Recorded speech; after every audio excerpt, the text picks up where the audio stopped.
So, Ephesians 5:22, and we are getting and coming off of, rather, a couple of things that I want to remind you of. Verse 1 of chapter 5 is, "Be imitators of God as dearly loved children." This is, and where we are now is coming off of the thought that we should not be drunk with wine, but be filled with the Spirit. And so the life of being filled with the Spirit is in speaking to one another, giving thanks always. And then last week we spoke on submitting to one another, or submission, servant leading by serving, and then having out of reverence for Christ, or out of a fear of God. And so when we do whatever we do, we don't do it because we're just such great people and we just love each other so much, because we don't always. The reason that we treat each other the way that we do is we have a Lord. Okay? And so that's why we demonstrate kindness and goodness to one another, not because we're deserving of it, but because I have a master who rules over all of us. And so it's with this idea of submission that we move into verse 22. As I mentioned last week, in the Greek, the word submit is not there. It's a carryover from verse 21. And so in English, we translate it because it's good English. Okay? We don't understand that. We don't understand Greek as English-speaking people. Okay? And so here we go. And we are actually beginning a part of a series that is about husbands and wives and the marriage relationship. So this is part 1, okay? And so the title of this, if you like titles, is Giving Yourself Away. Giving yourself away. And so this is the concept that we see here. Let's look at the text. Wives, submit to your own husband as to the Lord. For the husband is the head of the wife, as Christ is the head of the church. He is the Savior of the body. Now, as the church submits to Christ, so wives are to submit to their husbands. So as we are submitting to one another, understand that that concept is not just for wives, it's for husbands. If you go to verse 1 of chapter 6, it's for children. If you go to chapter 6:5, it's for slaves. And then down to verse 9, it's for masters. So the idea for submission is not just for the wife, it's for everybody. Okay? But there's different expressions of that based upon the relationships of those individuals to one another. So we're starting in marriage, and we start with the wife. Okay? So let's clarify, first off, the roles there. The wife is to obey, or a submission of her will to her husband. The husband is to completely love his wife and give himself completely to her. That's the two commands of submission to those two individuals. And the individual is responsible for their own obedience of that command. They're not responsible for the other person's obedience. They're only responsible for their own. So you should submit to me. No, you shouldn't say that. Let that person worry about that. You worry about loving them more than you love yourself. Okay? And so this is a command from the Lord, and we do this not out of reverence for that other person. You may think that your spouse isn't worthy of your respect or worthy of your love, but you don't do that for them. You do it out of reverence for Christ. You might be married to an unbeliever. I remember I led a lady to the Lord one time, and the result was that she quit drinking, and because of that, she was no longer fun, so she got booted out of her house with her 2 kids. And what was God's command to her? Love and submit to your husband. Why? Not because he's a good guy, but because God is good. That's a hard word to hear, but that's not my word. That's God's word.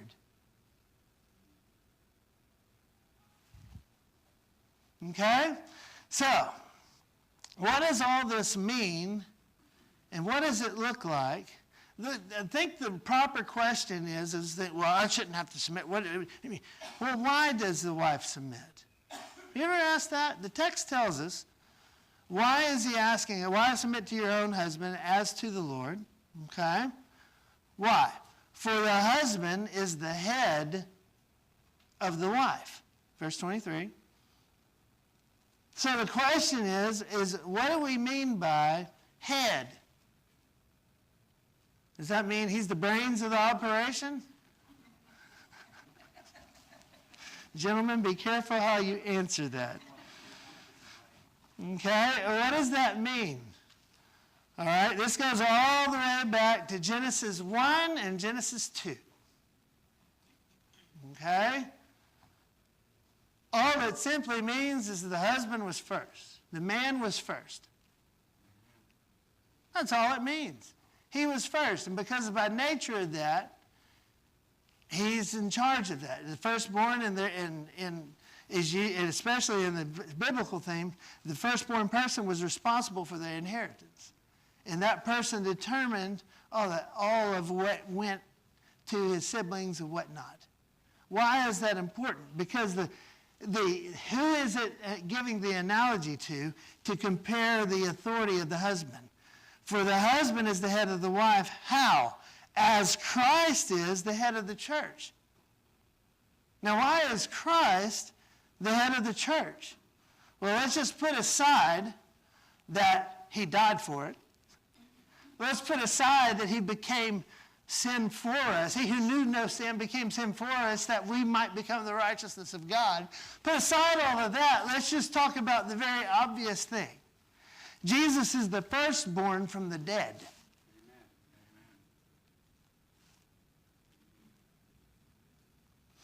And as firstborn from the dead, he is the only person who has the authority to give life. And so when we come to him, we submit ourselves to him and bow to him and humble ourselves to him. And from him we receive the life that only he can give because he's the firstborn. Amen. Make sense? Okay? So now in our submission to Christ, has that brought us into bondage? No, it set us free. Boom. Thank you. I didn't have to say it. It sets us free. Okay? So understand, this is not a bondage, chain, abusive type of thing that we're talking about. We're talking about a freedom in a relationship that develops a woman who looks a lot like Proverbs 31.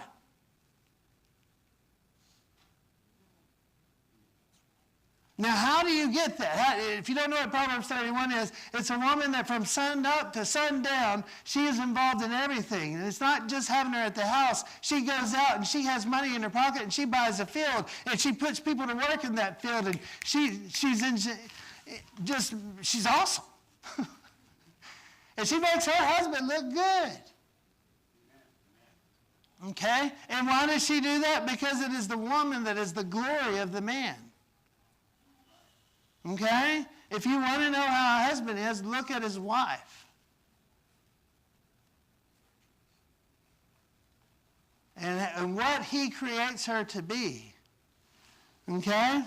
So, ladies, you have the freedom to serve and to lead. I'm getting ahead of myself. All right. Let's finish the head, and then I'll get to that in a minute.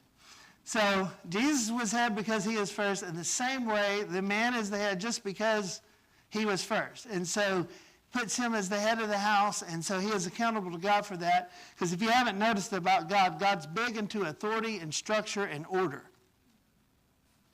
I mean, just go outside and jump off the roof. You'll find out that God has a great thing called gravity, and he'll even let you operate with inertia. If you run off, you can go at an angle. But I mean, all of that has structure and order just simply by God creating the earth. And so it's the same way in marriage, and this is the way he designed it. It's just like, I gave the illustration this morning to Linda. we talk about God's commands and laws. What are we talking about? It's just an instruction. What is instruction? We have a pump. It pushes out coffee. Now, here's the instruction. If you push the pump down, coffee comes out. Now, you can rebel against it and not push the pump and not get any coffee. Or you can just obey the command, push the pump, and get coffee. It's that simple. And the commands that God gives us is real simple. You can be upset about, well, you don't have the right to tell me nothing. Okay. Do you want coffee or not? Do you want life or not? You can have death. And you can have broken relationships and divorce and all of these things all you want. Or you can have it the way God's, if you put it the right way, it comes out right. If you don't do it the right way, it don't turn out right. You get mad about it. You can have a fit about it. You can go around and strike about it and go in lawns and do all this stuff. It don't matter. For 120 years, Noah built an ark, and people laughed at him and mocked at him until the door was closed. Amen. God is always right. And the way that he designs things is intentional. It's man that perverts it and twists it. So if things aren't the way that you think they ought to be at your house, it's not God's fault. All right. So let's dig into this other part. So the woman came out of the man. Literally, she was a rib. She's the only creature in all of creation that came that way. And so we're going to learn more about this when we get into the husband. So really the woman, technically it's his daughter, but it's more than that because she was a part of himself. It's the weirdest relationship of all of creation. Not even the animals are created this way, male and female. So there's an intimacy that is involved to the point that God would compare that intimacy to his relationship with the believer. Amen. And that is what he desires that relationship to be, to mirror his relationship with the believer. And that, so as a Christian, because what is this an expression of? It's an expression of me being filled with the Spirit. My marriage is an expression of me being filled with the Spirit. We're still here. And so when people look at my marriage, this is a high standard. They should see the relationship between the believer and the Lord. Wow. So that's the Lord. So the woman came out of man, not vice versa. And so she was created for the man. Amen. And so in essence, she is his glory. Okay? When you get up in the morning, what do? Well, okay. Ken? Oh, man, this is recorded in front of a live audience. All right. You take care of yourself, okay?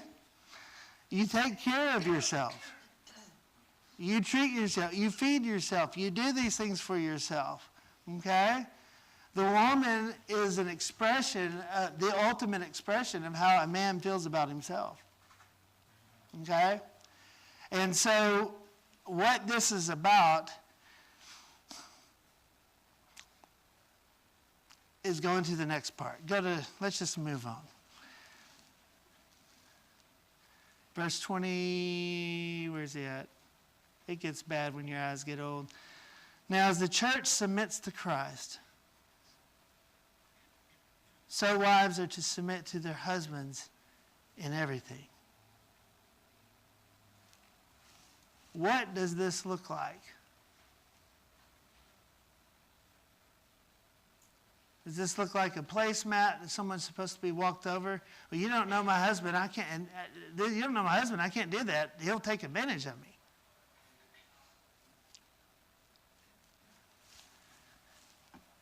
Don't look at it from the perspective of the relationship. Look at it from the perspective of the analogy.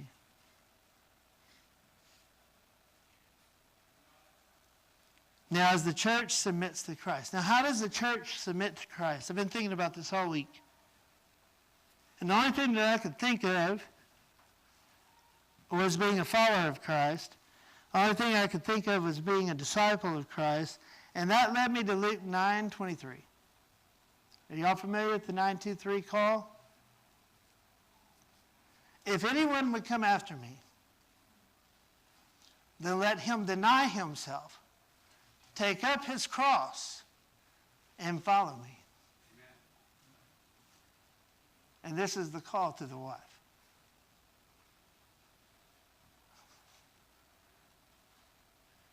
And as I think about this, in good marriages, I see this all the time. You surrender your life to his cause.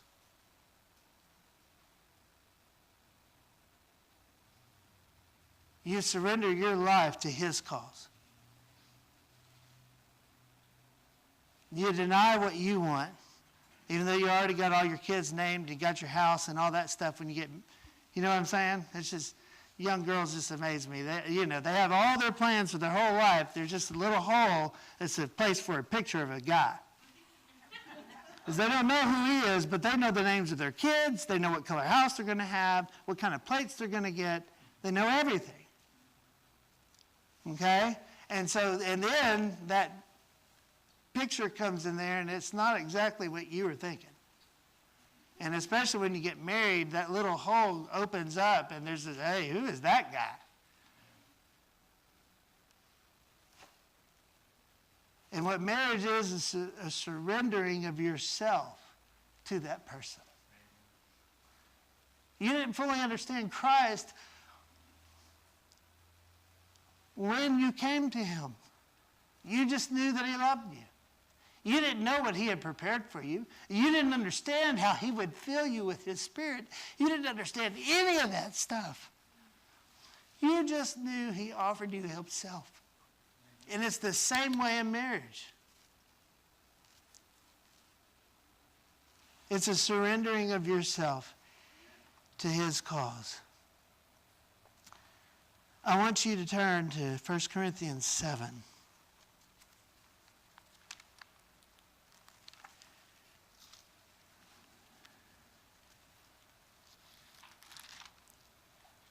And I just want to focus on verse 4.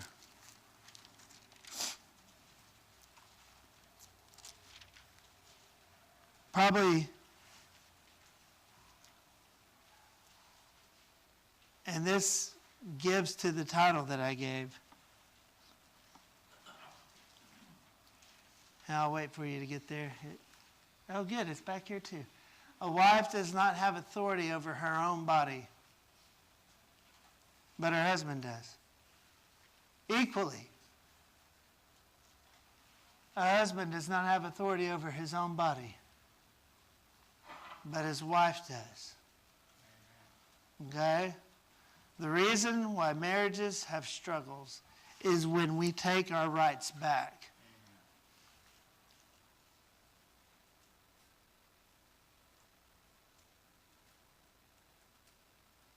Is when we say, you're not taking care of me. I don't trust you. When you do all of those things, that's when it all blows apart. The question is when did you decide that you had a right to yourself again? You gave yourself away. The two become one. I jokingly say, when we're talking about a wedding, occasionally I'll accidentally on purpose say of going to a funeral. Funerals and weddings are very similar because at both of them, one person dies.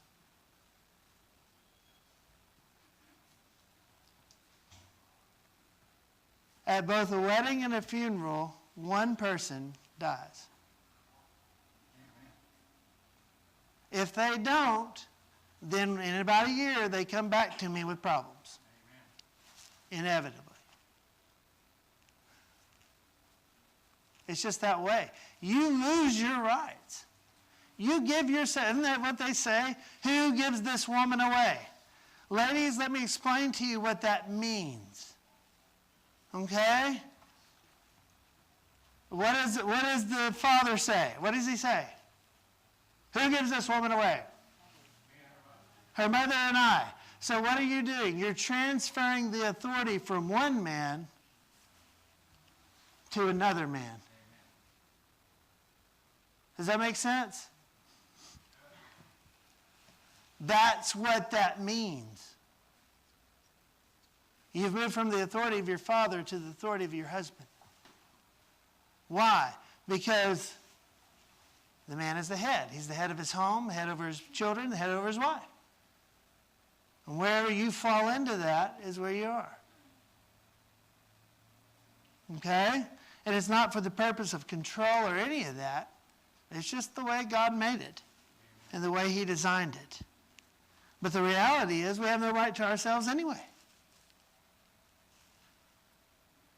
We were once dead in our trespasses and sins, and then God called us by the firstborn Son from the dead into life.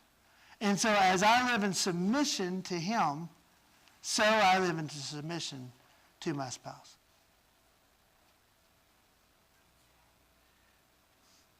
It's what makes it better. And when the old ugly head of pride and selfishness and self-centeredness kick in, so does, we don't call them fights, we call them intense fellowship. And so do the problems and the strife. Wife, you have no authority over your body. You surrendered that right to your husband. Husbands, you have no authority over your body. You surrendered that right to your wife. Your responsibility is to be a servant leader to that other person. In Proverbs 31, the lady gives you an outline of what that looks like, of what a woman who lives in a way that's filled with the Spirit and the wisdom of God, how she acts. And husbands, it would be wise of you to allow her to do so.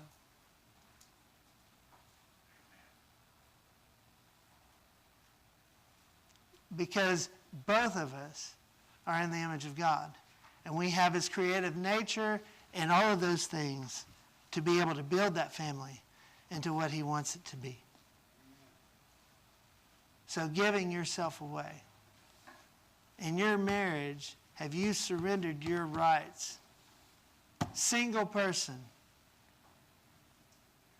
are you willing to give up your rights to yourself and give it to another, and your whole life centered around that person? And now it's no longer me, it's we. You turn that M upside down. It's not me, it's we. And that's literally what happens when you get married. Your whole world's just bloop, turned up. And all of a sudden, what you thought was concealed and hidden is not. Okay? And if you're going to live in that environment, you got to lose your rights. Have you lost your rights? Have you surrendered your rights to Christ? I see marriages of people that are not Christians. How do they work, Brother Reagan? It's real simple. Whether you have knowledge of the coffee pump or no knowledge of the coffee pump, if you push the top of it, coffee comes out. And if you submit to one another in a marriage, it doesn't matter if you have Christ. If you love and submit to each other, it's going to work out. Why? Because that's the way God designed it. That's the way God designed the universe to work. He expects us to use this thing between our ears. Figure things out. Realize that he made things with a purpose and a way, and follow them. It's not easy. It's simple, but it is not easy. It's work. So are you giving yourself away? Let's pray together. Father, thank you for who you are. Lord, thank you for being the model because we only love because you loved us. Lord, we speak this about giving away because you demonstrated that by becoming a man, and giving your life.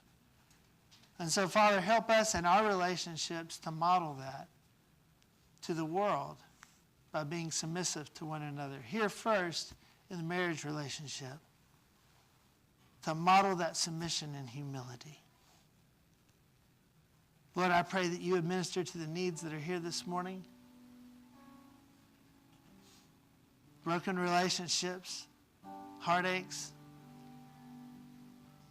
Lord, help us to submit to your will and your ways. It's simple, it's straightforward, but it costs us our life.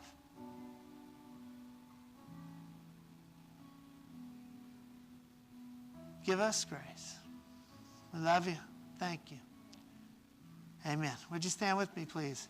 Have you given yourself away? Have you given your life to Jesus?